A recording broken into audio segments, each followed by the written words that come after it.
아빠, 여기서 뭐 해? 이 여자 때문에 엄마를 버린 거야? 그 한마디가 바다 축제장 위로 퍼져나가는 순간 음악이 멈췄고 옆에 있던 여자는 뭐? 자기야, 이게 무슨 소리야? 아빠라니? 당황하며 남자를 쳐다봤습니다.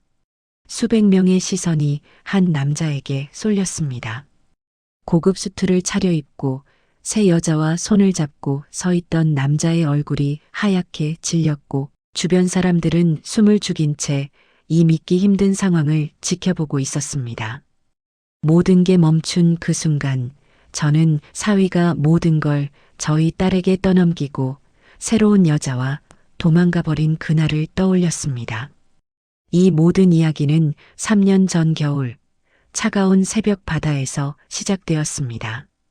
앞으로 펼쳐질 이야기들이 더 궁금하시면 구독과 좋아요 한 번만 톡 눌러주세요. 저는 40년 넘게 바닷속으로 들어가며 죽음과 삶을 왔다 갔다 하는 해녀입니다. 오늘도 어김없이 겨울 바다는 검푸른 칼날처럼 날이 서 있었고 새벽 5시에 낡은 물질복을 챙기며 작은 영정사진 앞에 섰을 때 시어머니가 사진 속에서 여전히 저를 내려다보고 계시는 것만 같았습니다. 어머니, 오늘도 다녀오겠습니다라고 중얼거리며 손을 모았지만 마음 한구석에서는 여전히 그날의 기억이 파도처럼 밀려왔습니다.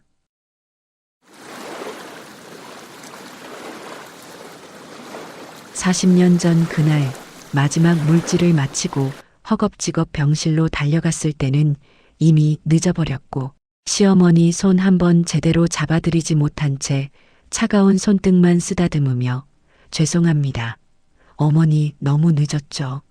하고 울먹이던 제 목소리가 지금도 귓가에 맴돕니다. 조금만 일찍 나왔더라면, 조금만 더 서둘렀더라면 시어머니의 마지막 말씀이라도 들을 수 있었을 텐데. 하는 후에는 물 위에 비친 제 얼굴처럼 늘 따라다니며 가슴을 후벼 팠습니다. 그래서 저는 더 깊이 들어갔습니다. 바닷속으로 물 밑에서는 아무 소리도 들리지 않으니까. 그 미안함도 조금은 잠재울 수 있었으니까요. 사람들은 제가 욕심이 많아서 이 나이에도 물질을 계속한다고 생각했지만 진짜 이유는 돈 때문만이 아니라 그날의 죄책감에서 도망치기 위해서였습니다. 겨울 파도가 방파제를 사정없이 때릴 때마다 저는 그 소리 속에서 시어머니의 마지막 숨소리를 듣는 것만 같아서 차가운 물속으로 더 깊이 잠수했습니다. 등에 낡은 고무 태왁을 메고 검은 바다를 내려다보면 병원 침대에서 손 한 번 못 잡고 떠나보낸 시어머니 얼굴이 물 위로 어른거리며 비쳤습니다. 시어머니를 그렇게 보내고 우리 집은 평범하고 행복하게 지내고 있었습니다. 딸 서진이와 사위 강우 그리고 외손녀 하린이가 명절 때마다 섬으로 내려와 북적거리던 시절이었죠. 강우는 성실해 보이는 남자였고 처음 사위로 들어왔을 때 어머님, 제가 서진이 잘 지키겠습니다라고 허리를 깊이 숙여 인사하던 모습이 아직도 눈에 선합니다. 어느 봄날 저는 전복 팔아서 번 돈을 꼬박꼬박 모아둔 적금 통장을 들고 육지로 올라갔고 중고차 매매상 앞에서 한참을 서성이다가 SUV 한 대를 계약했습니다. 서진아, 이제 할인이 데리고 여기저기 다닐 일도 많을 텐데 작은 차로는 위험하잖아라고 말하며 차 열쇠를 건네자 딸아이는 눈물을 글썽이며 엄마, 이런 거 안 해도 되는데 라고 말했습니다. 강우는 몇 번이고 허리를 꺾으며 어머님, 정말 감사합니다. 평생 잊지 않겠습니다라고 말했고 저는 그 말을 믿었습니다. 하린이는 새 차 뒷좌석에 앉아 할머니, 이거 진짜 우리 차야? 라고 물으며 신나서 깔깔 웃었고 그 웃음소리가 제 평생 번 돈보다 더 값진 것처럼 느껴졌습니다. 그날 저녁 저는 섬으로 돌아와 해녀 동료들에게 우리 사위가 참 착하더라. 인사도 잘하고 서진이한테도 잘해라고 자랑했고 동료들은 말순이 복 많다며 축하해 주었습니다. 어시장 비린내 묻은 손으로 차키를 건네주던 그날 사위가 몇 번이고 허리를 꺾어 인사하던 모습을 보며 저는 우리 집도 이제 무난히 살아갈 수 있겠구나라고 생각했습니다. 여름이면 할인이를 데리고 섬으로 내려와 갯벌에서 조개를 캐고 저녁에는 할머니가 따온 전복으로 죽을 끓여 먹으며 할머니, 이거 세상에서 제일 맛있어라고 말하던 손녀의 얼굴이 떠오릅니다. 그때는 몰랐습니다. 그 평범한 행복이 얼마나 소중한 것인지, 그리고 그 행복이 얼마나 쉽게 무너질 수 있는지 말입니다. 강우는 회사에서 성실하게 일했고, 서진이는 간호조무사로 동네 병원에 다니며 할인이를 키웠으며, 저는 바다에서 물질을 하며 가끔씩 손녀 학원비를 보태주곤 했습니다. 이렇게만 살면 되는 거지, 뭐하고 생각하며 저는 파도 소리를 자장가 삼아 잠들곤 했습니다. 하지만 그 평온함은 오래가지 못했습니다. 가을이 깊어질 무렵 서진이에게서 걸려온 전화 한 통이 모든 것을 바꿔놓았으니까요. 그날 오후 물질을 마치고 태왁을 벗고 있는데 휴대폰이 울렸고 화면에 뜬 서진이라는 이름을 보는 순간 가슴이 철렁 내려앉았습니다. 엄마. 딸아이의 목소리는 떨리고 있었고 그 떨림 속에서 저는 뭔가 크게 잘못되었다는 걸 직감했습니다. 서진아, 무슨 일이야? 왜 그래? 하고 다급하게 물었지만 딸아이는 한참을 말을 잇지 못하다가 겨우 엄마 병원에서 검사 결과가 나왔는데 혈액암이래요라고 말했습니다. 그 순간 제 손에서 태왁이 미끄러져 바위에 부딪혔고 파도 소리마저 멈춘 것처럼 세상이 조용해졌습니다. 뭐라고? 혈액암? 그게 무슨 소리야? 하고 되묻었지만 이미 제 목소리는 떨리고 있었고 다리에 힘이 풀려 그 자리에 주저앉고 말았습니다. 의사가 건넨 혈액암이란 말에 바다보다 더 깊은 구렁텅이에 빠진 기분이 들었고 다시는 누군가의 마지막을 놓치지 않겠다던 다짐이 머릿속을 스쳐 지나갔습니다. 엄마, 당장 육지로 올라갈게. 지금 배 시간 확인하고 바로 갈 테니까 기다려 하고 말하며 저는 물질복도 제대로 벗지 않은 채 집으로 뛰어갔습니다. 해녀 동료 영자가 말순아, 무슨 일이야? 왜 그래? 하고 물었지만 저는 대답할 겨를도 없이 서진이가 아파. 병원 가야 해라고만 외치며 달렸습니다. 집에 도착해서 급히 옷을 갈아입고 통장을 챙기는데 손이 덜덜 떨려서 지퍼를 제대로 잠그지도 못했습니다. 시어머니 때처럼은 안 돼. 절대 안 돼 하고 중얼거리며 저는 영정 사진을 한번 쳐다보고는 문을 박차고 나갔습니다. 선착장으로 가는 길에 영자와 다른 해녀들이 따라왔고 말순아, 우리가 물질 나눠서 할 테니까 넌 서진이 곁에 있어라고 말해주었습니다. 1시간 반을 달려 육지에 도착하자마자 저는 버스를 타고 병원으로 향했고 병원 복도를 뛰어가며 서진아, 엄마 왔어라고 소리쳤습니다. 병실 문을 열고 들어갔을 때 딸아이는 침대에 앉아 창밖을 보고 있었고 제 발소리를 듣고 돌아본 얼굴은 창백했습니다. 엄마 하고 부르며 눈물을 흘리는 딸아이를 끌어안았을 때 저는 다짐했습니다. 이번에는 절대로 이 아이 곁을 떠나지 않겠다고 말입니다. 서진이의 항암 치료가 시작되고 나서 저는 섬과 병원을 오가는 생활이 시작되었고 물질을 줄여야 하는지 아니면 병원비를 위해 더 뛰어야 하는지 갈등하는 날들이 이어졌습니다. 엄마 괜찮아요. 엄마는 섬에서 일하세요.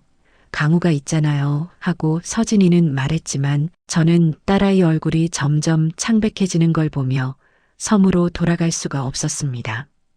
해녀 동료들이 제 목까지 물질을 나눠 해주었고 말순아, 우리가 번 거 조금씩 모아서 보낼 테니까 걱정 말라고 말해줄 때마다 눈물이 났습니다. 하지만 병원비는 생각보다 훨씬 많이 들었고 항암 한 번에 들어가는 돈이 제가 한 달 물질에서 버는 돈보다 많았습니다. 이걸 어떻게 감당하나 하고 병원 복도 의자에 앉아 한숨을 쉬고 있을 때 사위 강우가 전화로 어머님, 저 야근 때문에 오늘은 못 갈 것 같아요라고 말했습니다. 처음에는 그래, 일이 바쁘겠지 하고 이해했지만 야근과 출장이 점점 잦아지면서 이상하다는 생각이 들기 시작했습니다. 발에 물집이 잡히도록 섬과 병원을 오가며 병원비를 채웠지만 사위 얼굴은 점점 병실에서 보이지 않았고 전화를 해도 지금 회의 중이에요 하며 끊기 일쑤였습니다. 어느 날 밤 서진이가 링거를 맞으며 잠든 사이 복도로 나왔을 때 강우가 복도 끝에서 전화 통화를 하고 있는 모습이 보였습니다. 아니, 괜찮아. 조금만 더 기다려줘 하는 목소리가 들렸고 저는 무심코 그쪽으로 다가갔지만 강우는 제 눈치를 채고는 황급히 전화를 끊었습니다. 누구랑 통화했어? 하고 물으니 아, 회사 사람이에요. 업무 때문에. 하고 대답했지만 그의 표정이 어딘가 불편해 보였습니다. 정말 일이 많아서일까? 아니면 나만 모르는 바다가 또 있는 걸까? 하는 의심이 가슴 한쪽에 자리 잡기 시작했습니다. 어느 주말 강우가 출장이 잡혀서 며칠 못 올 것 같아요 하고 말했을 때 서진이는 괜찮아. 당신도 힘들 텐데. 미안해 하고 말했지만 저는 뭔가 석연치 않았습니다. 그날 밤 잠을 못 이루고 병실 복도를 서성이는데 간호사가 보호자분 괜찮으세요? 라고 물었고 저는 네, 괜찮습니다 하고 대답했지만 속으로는 불안했습니다. 병원 주차장을 내려다보다가 문득 며칠 전 강우가 타고 온 차가 떠올랐고 저 차 조수석에 누가 타 있었던 것 같은데 하는 기억이 어렴풋이 스쳤습니다. 다음 날 아침 서진이가 엄마 강우 전화 안 받아? 라고 물었고 저는 응 바쁜가 보다 하고 대답했지만 가슴 한쪽이 무거웠습니다. 물질을 하러 섬으로 잠깐 내려갔을 때 동네 아는 사람이 말수나 며칠 전에 육지 터미널 주차장에서 내 사위 봤는데 젊은 여자랑 같이 있더라고 말했습니다. 뭐? 그게 무슨 소리야?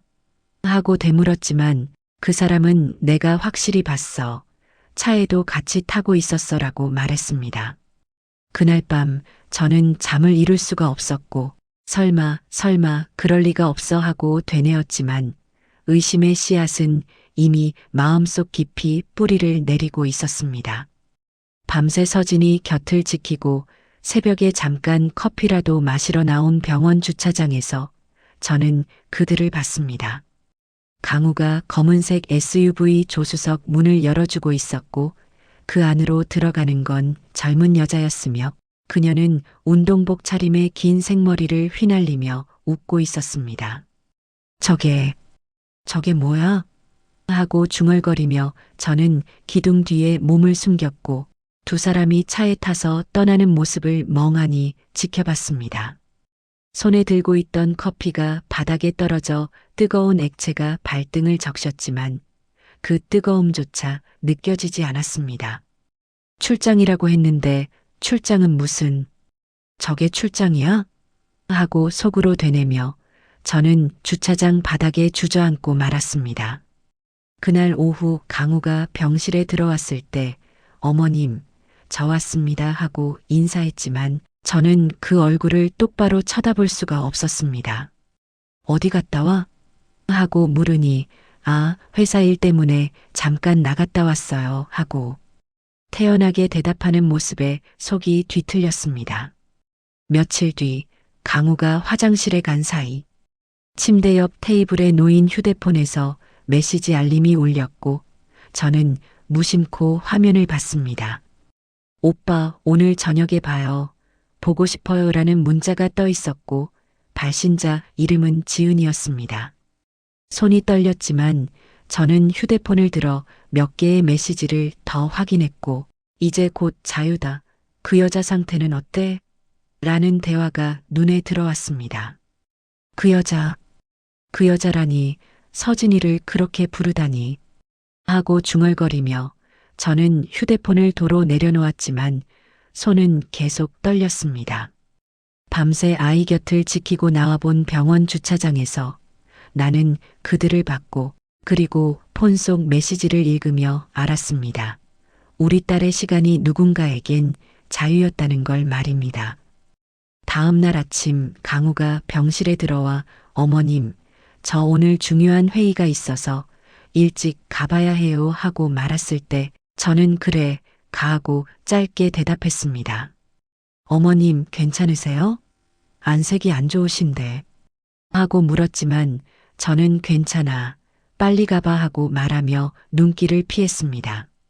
강우가 나간 뒤 서진이가 엄마 강우한테 화났어? 하고 물었고 저는 아니야, 괜찮아 하고 대답했지만 목소리가 떨렸습니다. 엄마 강우도 힘들 거야. 회사 일도 바쁘고 나 때문에 스트레스도 많을 텐데 하고 말하는 딸아이를 보며 저는 입을 다물 수밖에 없었습니다. 그날 밤 병실 복도에서 혼자 서 있을 때 간호사가 보호자분 많이 힘드시죠? 라고 물었고 저는 네, 많이 힘듭니다 하고 처음으로 솔직하게 대답했습니다. 환자분 남편분은 자주 안 오시네요?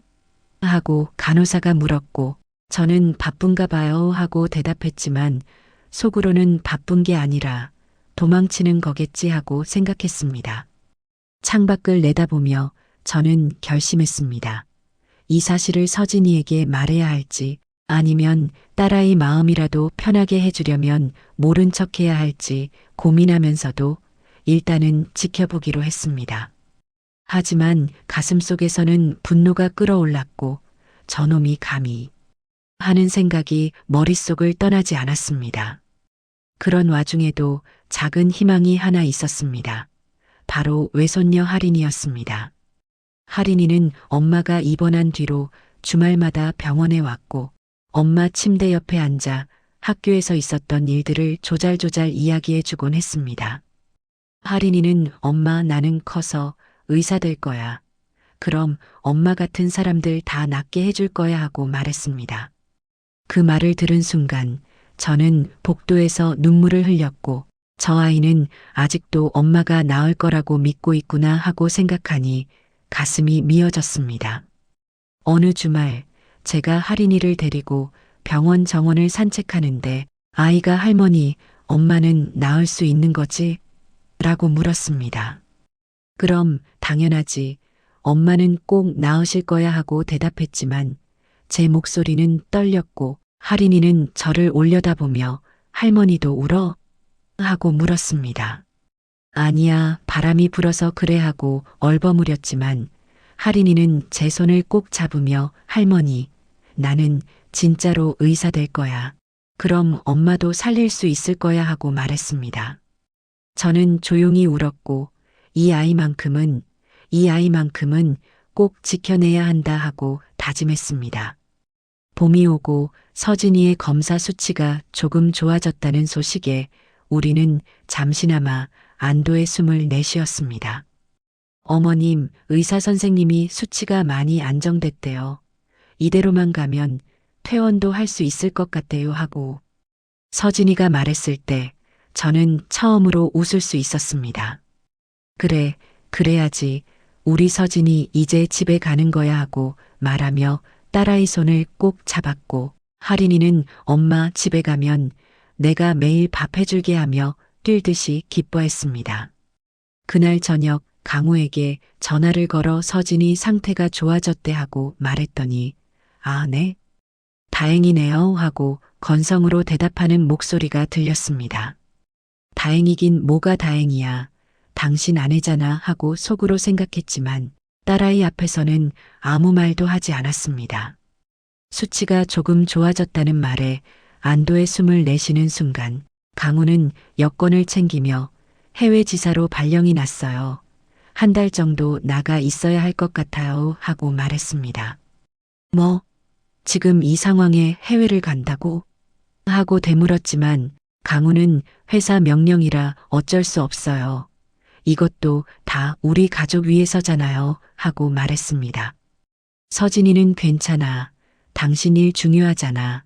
다녀와 하고 말했지만 저는 뭔가 이상하다는 느낌을 지울 수가 없었습니다. 강우가 떠난 지 일주일 뒤 딸에게 카드사에서 전화가 왔고 고객님 명의로 된 카드 연체가 몇 건 있는데 확인 좀 해주세요 하고 말했습니다. 카드 연체? 그게 무슨 소리예요? 하고 물으니 다른 카드 값들이 밀려 있더라고요. 총액이 3천만 원 정도 됩니다 하는 말에 머리가 띵했습니다.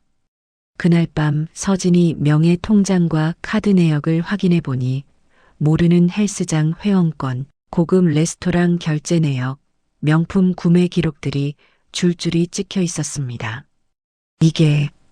이게 다 뭐야? 서진이는 병원에 누워 있는데 이 돈들은 어디에 쓴 거야? 하고 중얼거리며 저는 손이 떨려 서류를 제대로 잡을 수가 없었습니다. 강우에게 전화를 걸었지만 지금 회의 중입니다 하는 자동 응답만 반복되었고 문자를 보내도 읽음 표시조차 뜨지 않았습니다. 며칠 뒤 딸은 병원비 때문에 보험회사에 연락을 했고 환자분명의 보험이 해지 신청되었는데 확인하셨나요? 하는 말에 정신이 아찔했습니다. 해지? 누가 해지를 했어요? 하고 소리쳤더니 배우자분이 서명하셔서 처리됐습니다 하는 대답이 돌아왔습니다. 배우자가 환자 동의 없이 보험을 해지할 수 있어요? 하고 물으니 법적으로는 배우자 서명만 있으면 가능합니다 하는 차갑고 무심한 대답이 들렸습니다.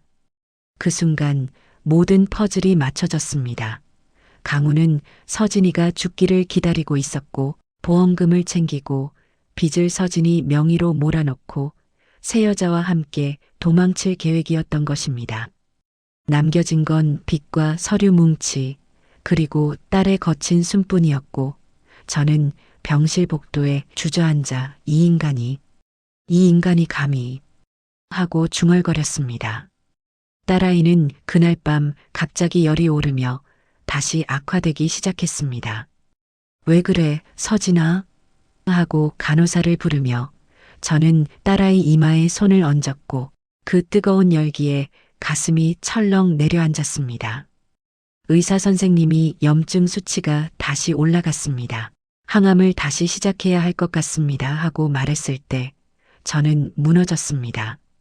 제발 이 아이만은 하고 속으로 빌었지만 현실은 냉혹했고 돈은 바닥났으며 사위는 연락조차 되지 않았습니다.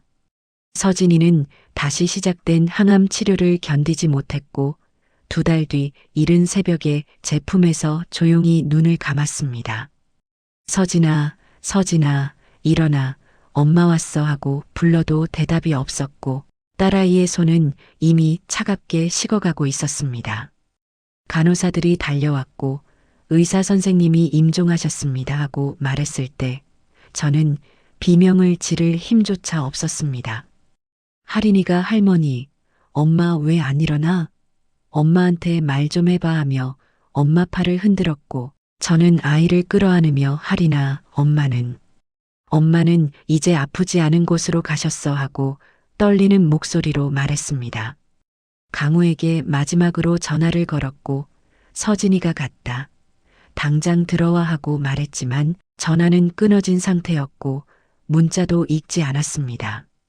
장례식장에는 해녀 동료들과 동네 사람들만 왔고 강우는 끝내 나타나지 않았으며 그의 가족들도 연락이 안 된다는 말만 반복했습니다. 이게 사람이야? 자기 아내 장례식에도 안 온다고? 하고 해녀 동료 영자가 분노했지만 저는 아무 말도 할 수가 없었습니다. 3일장을 치르는 동안 할인이는 한마디도 하지 않았고 그저 엄마 영정 사진만 하염없이 바라봤습니다.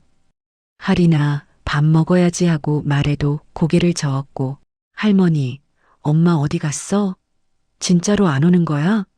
하고 물을 때마다 대답할 말을 찾을 수가 없었습니다. 장례를 치르고 나니 병원비와 장례비, 그리고 강우가 만들어 놓은 빚까지 합쳐서 5천만 원이 넘는 빚더미가 남았습니다. 이걸 어떻게 갚아? 하고 서류 더미를 보며 한숨을 쉬었지만 울고 있을 시간도 없었고 이제 할인이를 책임져야 했습니다. 영정사진을 똑바로 못 쳐다보겠더라. 또 한 번 가족을 지켜내지 못한 죄인이 된 것 같아서 나는 상복 자락을 쥔 채 바다만 바라봤습니다. 장례를 마치고 섬으로 돌아가는 배 안에서 할인이는 제 품에 안겨 잠들었고 자는 내내 엄마 하고 중얼거렸습니다. 섬에 도착하자 해녀 동료들이 나와서 말수나 우리가 도울 테니까 힘내 하고 말해주었지만 저는 고맙다는 말조차 제대로 하지 못했습니다. 집에 들어와 서진이가 어렸을 때 쓰던 방을 열었을 때 오래된 인형과 책들이 그대로 있었고 저는 그 자리에 주저앉아 처음으로 소리내어 울었습니다. 미안해, 서진아, 엄마가 지켜주지 못해서 미안해하고 중얼거리며 딸아이의 사진을 가슴에 안았습니다. 할인이는 학교도 가지 않고 집에만 있었고 할머니, 나 학교 안 갈래 하고 말할 때마다 저는 그래, 조금 쉬자 하고 대답할 수밖에 없었습니다. 밤이면 할인이는 악몽을 꾸며 깨어나 엄마가 손 놓고 어디론가 가버렸어 하고 울먹였고 저는 아이를 안으며 할머니가 여기 있어 괜찮아 하고 달래야 했습니다. 어느 날 아침 할인이가 할머니, 아빠는 왜 안 와? 아빠도 나 싫어하는 거야? 하고 물었을 때 저는 뭐라 대답해야 할지 몰라 그저 아빠는 바빠서 못 오나 봐 하고 얼버무렸습니다. 거짓말, 엄마 장례식 때도 안 왔잖아 하고 할인이가 말했을 때 저는 아무 말도 하지 못하고 아이를 끌어안았습니다. 그날 밤 저는 물질복을 다시 꺼내 들었고 이제 내가 할 수 있는 건 바다밖에 없다 하고 중얼거리며 낡은 고무 냄새를 맡았습니다. 다음 날 새벽 저는 다시 바다로 향했고 물속으로 깊이 잠수하며 이제 다시 시작이다. 이 아이를 위해서라도 포기할 수 없다 하고 다짐했습니다. 새벽 5시 저는 다시 물질복을 입고 바다로 향했고 이제 내 양손이 포기하면 이 아이는 설 자리가 없다고 되뇌며 태왁을 등에 맸습니다. 좋다. 무릎이 부서지더라도 나는 다시 들어가겠다. 바다가 아니라 이 아이의 인생 속으로 깊이 들어가겠다고 다짐했습니다. 해녀 동료 영자가 말수나 그 나이에 또 물질하면 몸 못 쓴다고 걱정했지만 저는 괜찮아. 나는 바다가 더 편해라고 대답하며 물속으로 들어갔습니다. 전복 하나를 딸 때마다 이게 할인이 밥값이다. 해삼을 주울 때마다 이게 책값이다라고 속으로 되뇌며 저는 하루에 5시간씩 물속에 있었습니다. 물질을 마치고 경매장에 나가면 새벽 4시였고 물건을 팔고 나면 해가 떠올랐으며 그렇게 번 돈으로 조금씩 빚을 갚아 나갔습니다. 할인이는 한 달 만에 다시 학교에 나가기 시작했고 할머니, 나 학교 다녀올게라고 말할 때마다 저는 그래, 조심히 다녀와라고 대답하며 도시락을 싸주었습니다. 여름 방학이 되자 관광객들을 상대로 해녀 체험을 시켜주는 알바를 시작했고 할머니가 직접 따온 소라예요 라고 설명하며 웃었지만 속으로는 지쳤습니다. 어느 날 저녁 할인이가 할머니, 나 혼자서도 밥할 수 있어. 할머니는 좀 쉬어라고 말했을 때 저는 눈물이 났지만 아니야 할머니가 해줄게라고 대답했습니다. 밤마다 할인이가 잠든 뒤 저는 비톡촉 전화를 받으며 조금만 기다려주세요. 꼭 갚을게요라고 머리를 숙였고 때로는 욕을 들으며 전화를 끊기도 했습니다. 어느 날 할인이 담임 선생님에게서 전화가 왔고 할인이가 요즘 학교에서 너무 조용해요. 친구들이랑도 잘 안 어울리고 괜찮은 건가요? 라는 말을 들었습니다. 선생님, 저희 집이 좀 어려운 일이 있었어요 라고 말하자 선생님은 알겠습니다. 제가 잘 챙기겠습니다라고 따뜻하게 대답해 주었습니다. 할인이는 공부에 매달렸고 밤늦게까지 책상 앞에 앉아 문제집을 풀었으며 할머니, 나 반에서 1등 했어라고 말할 때마다 저는 가슴이 뿌듯하면서도 아팠습니다. 우리 할인이 대단하네. 엄마가 하늘에서 보고 계실 거야 라고 말하면 할인이는 고개를 끄덕이며 응, 엄마한테 자랑할 거야 라고 대답했습니다. 어느 주말 할인이가 할머니, 나 물질 배우고 싶어라고 말했을 때 저는 깜짝 놀라 안 돼. 넌 공부해야지라고 말했습니다. 저는 우리 아이들에게는 죽음과 삶을 왔다 갔다 하는 이 일을 물려주고 싶지 않았습니다. 더구나 하나밖에 없는 내 목숨 같은 손녀를 말이죠. 할머니 혼자 힘들잖아. 나도 돕고 싶어라고 할인이가 말했지만 저는 내가 나중에 의사 되면 그게 할머니 돕는 거야 라고 단호하게 말했습니다. 해녀 체험 관광객 중에 서울에서 온 부부가 할머니, 손녀분이 참 기특하네요 라고 말했고 저는 네, 제 자랑이에요 라고 대답하며 웃었습니다. 그들이 요즘 젊은 부모들은 아이 교육을 억지로 시키는데 손녀분은 혼자서도 잘하네요 라고 말했을 때 저는 네, 이 아이는 혼자 힘으로 다 해내고 있어요 라고 조용히 대답했습니다. 해가 바뀌고 할인이는 중학교에 입학했으며 할머니, 나 학생회장 뽑혔어 라고 기뻐하며 달려왔을 때 저는 우리 할인이 정말 대단하다고 머리를 쓰다듬었습니다. 엄마 아빠가 없어도 이렇게 잘 크는 걸 보니 뿌듯해져. 하지만 밤이면 할인이는 여전히 엄마 사진을 보며 눈물을 흘렸고 엄마 나 잘하고 있지? 라고 중얼거리는 소리가 들렸습니다. 저는 방문 앞에 서서 그 소리를 듣고 같이 울었으며 이 아이를 위해서라면 나는 뭐든지 하겠다고 속으로 다짐하며 무릎이 아프고 허리가 아파도 다시 물질복을 챙겨서 바다로 향했습니다. 그해 여름 남해 일대에서 바다 음악 축제가 열린다는 소식이 들렸고 섬 관광을 활성화하기 위해 해녀 시연과 해산물 시식, 라이브 공연이 함께 열린다고 했습니다. 섬 이장님이 저를 찾아와 말순 씨 해녀 시범 좀 보여주실 수 있겠어요? 관광객들한테 설명도 해주시고라고 부탁했습니다. 아이고, 제가 뭘 안다고 그런 걸 해요라고 손사래를 쳤지만 말순 씨만큼 오래 물질한 사람이 어디 있어요. 부탁드립니다라는 말에 결국 승낙했습니다. 할인이가 할머니, 나도 같이 가도 돼? 라고 물었고 저는 그럼 할머니 도와줘야지라고 대답하며 아이 머리를 쓰다듬었습니다. 사람들 앞에서 물질 시범을 보이라는 말에 어깨가 으쓱해졌지만 이상하게도 가슴 한쪽이 쿡쿡 아렸고 나쁜 예감이 물결처럼 밀려왔습니다.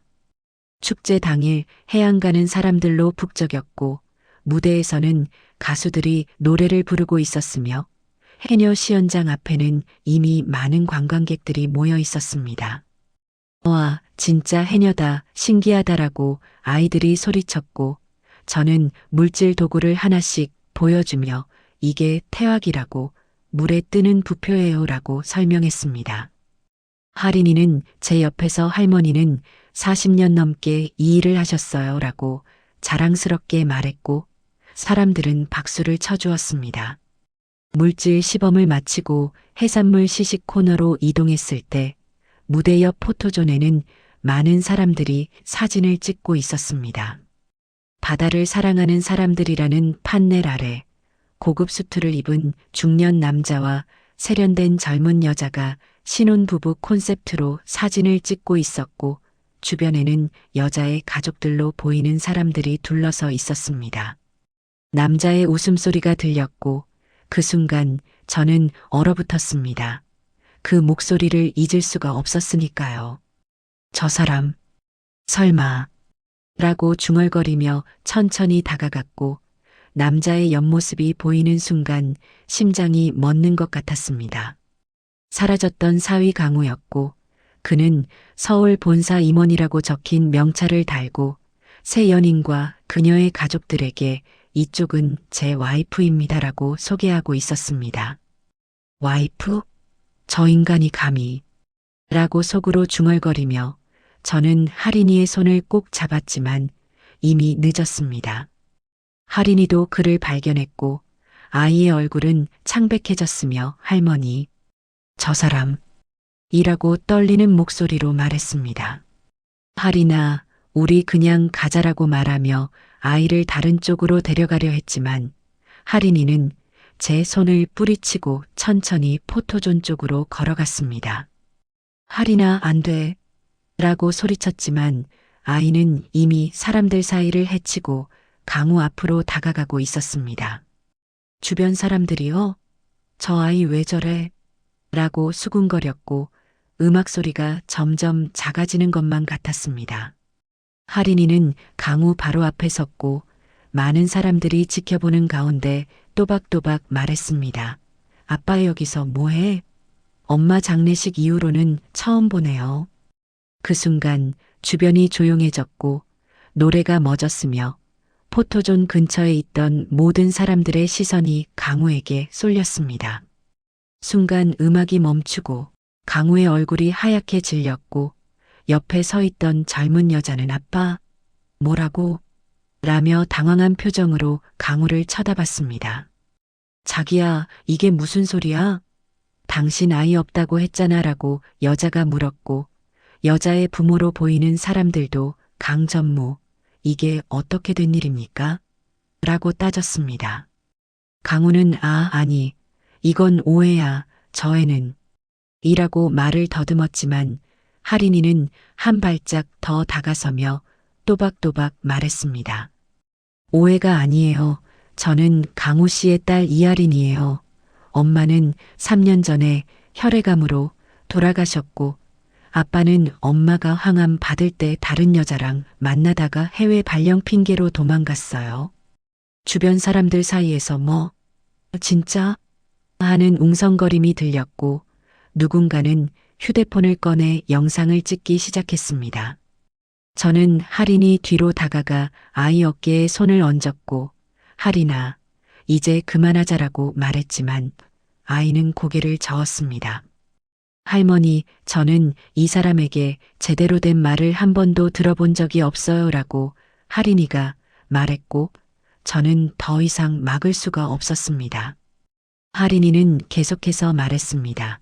엄마가 병원에 입원해 있을 때 아빠는 야근한다고 거짓말하고 헬스장 트레이너랑 만났어요. 할머니가 병원비 대느라 물질하실 때 아빠는 엄마 명의로 카드 빚을 만들었어요. 그리고 엄마 보험료를 몰래 가져가고 장례식에도 안 왔어요.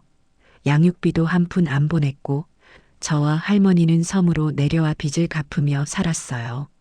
주변 사람들의 표정이 점점 굳어졌고 강우를 바라보는 시선들이 차갑게 변했습니다.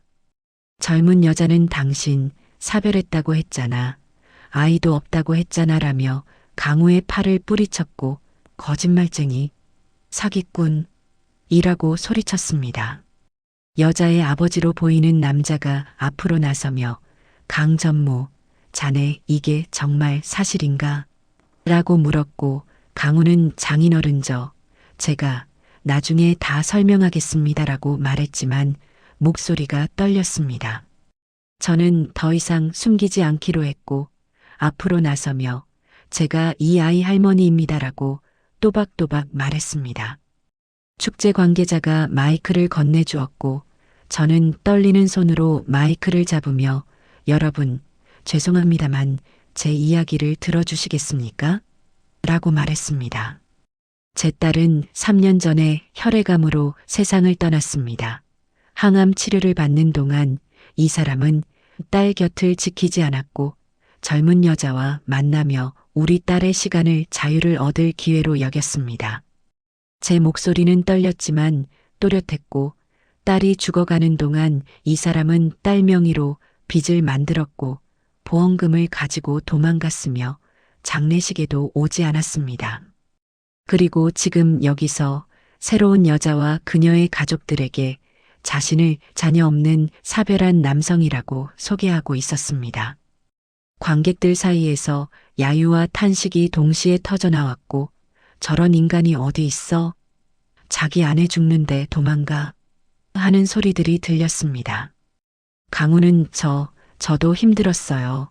아내 병 때문에 스트레스도 많았고, 라고 변명하려 했지만 누군가가 그래서 바람피웠어? 보험금 횡령했어? 라고 소리쳤습니다. 젊은 여자는 울면서 나한테도 거짓말했구나. 부모님한테도 거짓말하고.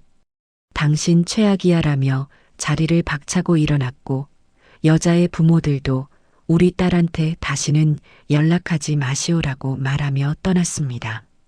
축제장 곳곳에서 사람들이 휴대폰으로 영상을 찍었고, 이거 SNS에 올려야겠다.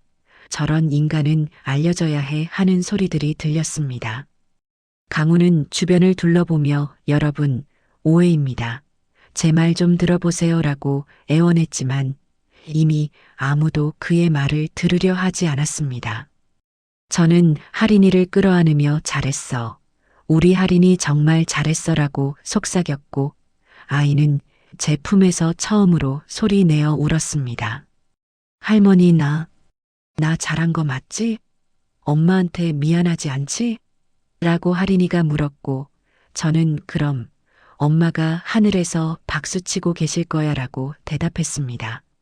축제 사회자가 관계자 여러분 잠시만 정리하겠습니다 라고 말했고 경찰이 도착해 강우에게 잠깐 이야기 좀 하시죠라고 말하며 데리고 갔습니다. 사람들은 저와 할인이에게 다가와 할머니 힘드셨겠어요. 아이고 저런 나쁜 놈이 어디 있어 하며 위로해 주었고 누군가는 법적 조치 취하세요라고 조언해 주었습니다. 그날 저녁 저와 할인이는 해안가에 앉아 바다를 바라봤고 할머니 나 떨렸어라고 할인이가 말했습니다. 나도 떨렸어. 하지만 우리 잘했어라고 대답하며 저는 할인이 손을 꼭 잡았고 파도 소리가 우리를 감싸 안았습니다.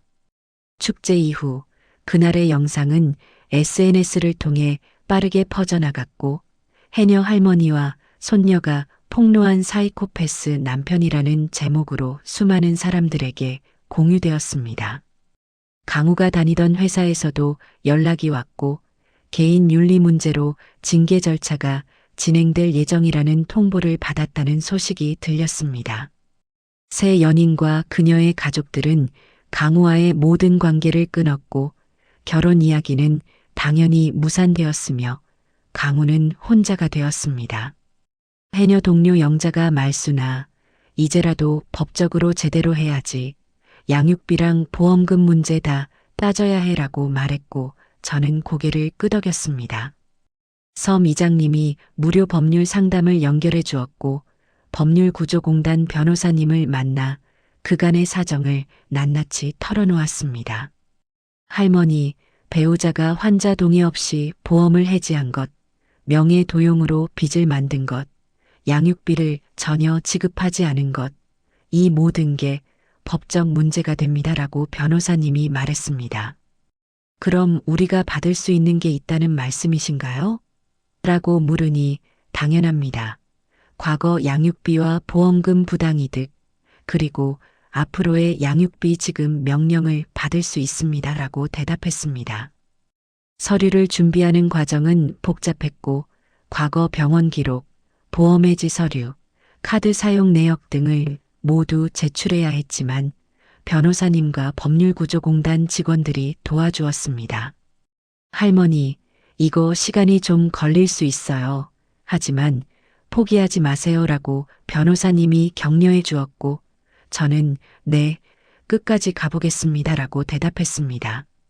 몇 달 뒤 법원에서 양육비 지급 명령이 내려졌고 피고 강우는 원고 이할인에게 과거 미지급 양육비 6천만 원과 매월 100만 원씩 성인이 될 때까지 지급할 것이라는 판결이 나왔습니다. 또한 부당하게 해지된 보험금에 대한 손해배상으로 2천만 원을 지급할 것이라는 명령도 함께 내려졌습니다. 도장을 찍는 손이 떨렸지만 눈물은 나오지 않았고 이제라도 우리 몫을 찾아왔으니 그 사람 생각으로 더 늙어가고 싶진 않았습니다. 법원을 나서며 할인이가 할머니, 우리 이겼어? 라고 물었고 저는 그래, 우리 이긴 거야 라고 대답하며 아이 손을 꼭 잡았습니다. 첫 양육비가 통장에 입금되었을 때 저는 통장을 들고 한참을 멍하니 바라봤고 서진아 봤지? 엄마가 못 받은 것 내 딸이 받았어라고 중얼거렸습니다.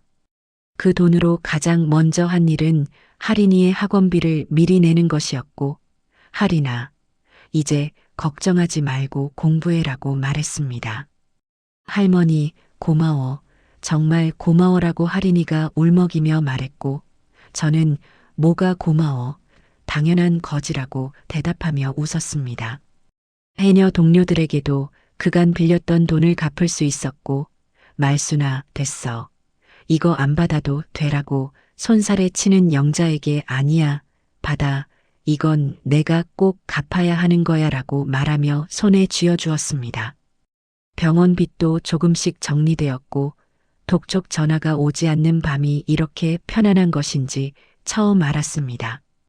어느 날 저녁 강우에게서 문자가 왔고 미안합니다. 용서해 주세요라고 짧게 써 있었지만 저는 읽고 바로 삭제했습니다. 용서는 내가 할 일이 아니야. 하늘에 계신 서진이한테 빌어라고 속으로 중얼거리며 저는 휴대폰을 내려놓았습니다. 할인이에게 아빠한테 연락 왔는데 어떻게 할래? 라고 물으니 할머니가 알아서 해. 나는 그 사람 생각 안 해라고 담담하게 대답했습니다. 그래, 잘 생각했어라고 말하며 저는 더 이상 강우를 증오하는데 에너지를 쓰지 않기로 마음먹었습니다. 그는 이미 모든 것을 잃었고 저와 할인이는 이제 앞을 보고 살아가야 했으니까요. 계절이 바뀌고 할인이는 고등학교에 진학했으며 할머니, 나 과학고 합격했어라고 기쁨에 찬 목소리로 말했습니다.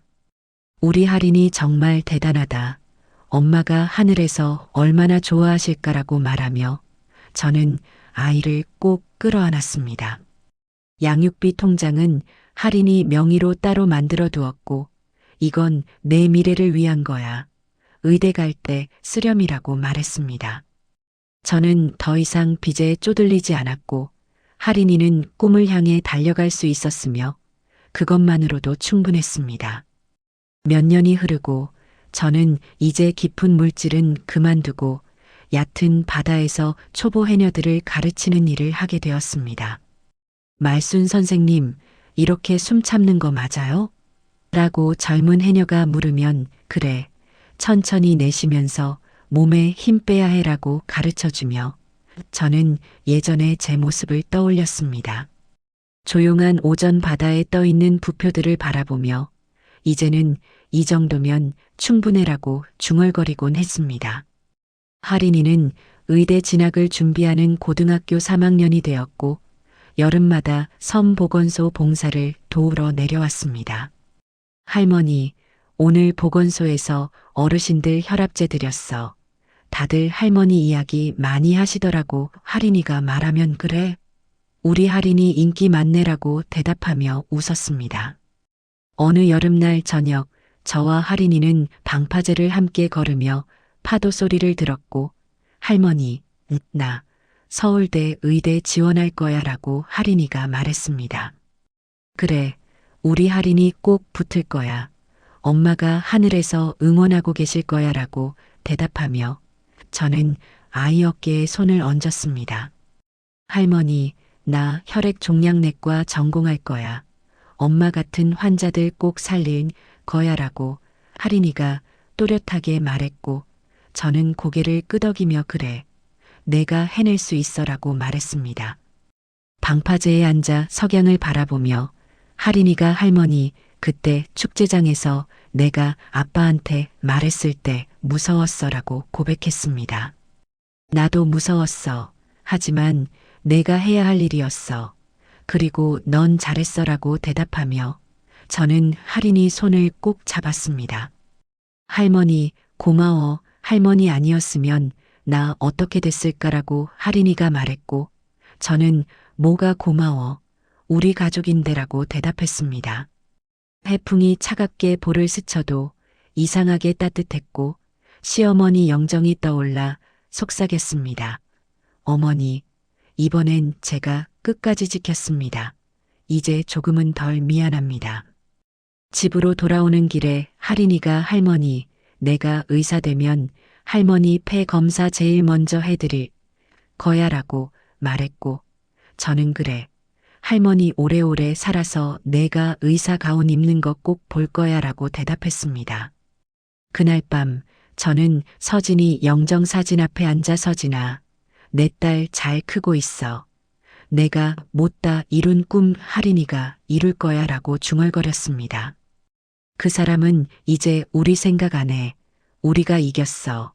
내 딸이 당당하게 이겼어라고 말하며 저는 딸아이 사진을 쓰다듬었습니다. 이튿날 새벽 저는 다시 바다로 향했고 물은 여전히 차갑고 파도는 거칠었지만 이제는 도망치기 위해 들어가는 바다가 아니었습니다. 이제는 살기 위해 들어가는 바다야라고 중얼거리며 저는 물속으로 천천히 잠수했습니다. 물밑은 여전히 고요했고 그 고요함 속에서 저는 생각했습니다. 배신과 도망의 그림자를 지나 끝까지 옆에 남은 가족만이 진짜 가족이라고 말입니다. 해녀 동료들이 말수나 오늘은 일찍 나와 무리하지 말라고 소리쳤고 저는 알았어. 곧 나갈게라고 대답하며 마지막 전복 하나를 주머니에 넣었습니다. 물 밖으로 나와 숨을 크게 들이마시며 저는 하늘을 올려다봤고 구름 사이로 햇살이 쏟아져 내렸습니다.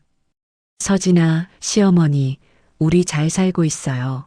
걱정 마세요라고 하늘을 향해 속삭이며 저는 해안으로 헤엄쳐 갔습니다. 그날 저녁 할인이가 만든 저녁을 먹으며 할머니, 맛있어? 라고 물었고 저는 응, 내가 만든 건 다 맛있어라고 대답하며 웃었습니다.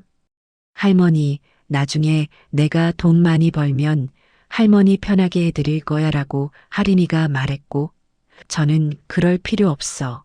지금도 충분히 행복해라고 대답했습니다. 밤이 깊어가고 할인이는 책상 앞에서 공부하고 저는 거실에서 뜨개질을 하며 파도 소리가 창문 너머로 들려왔습니다. 이제 괜찮아. 우리 이제 괜찮아라고 중얼거리며 저는 뜨개질 바늘을 놀렸고 마음이 편안했습니다. 이번엔 어떤 임종도 놓치지 않을 거야. 이 아이 잘 살아가는 걸 끝까지 지켜볼 거야. 그게 제가 서진이와 시어머니께 드릴 수 있는 마지막 선물이니까요. 이 이야기가 떠오르는 누군가가 있다면 살짝 공유해 주세요. 그분의 마음에도 온기가 닿을 거예요.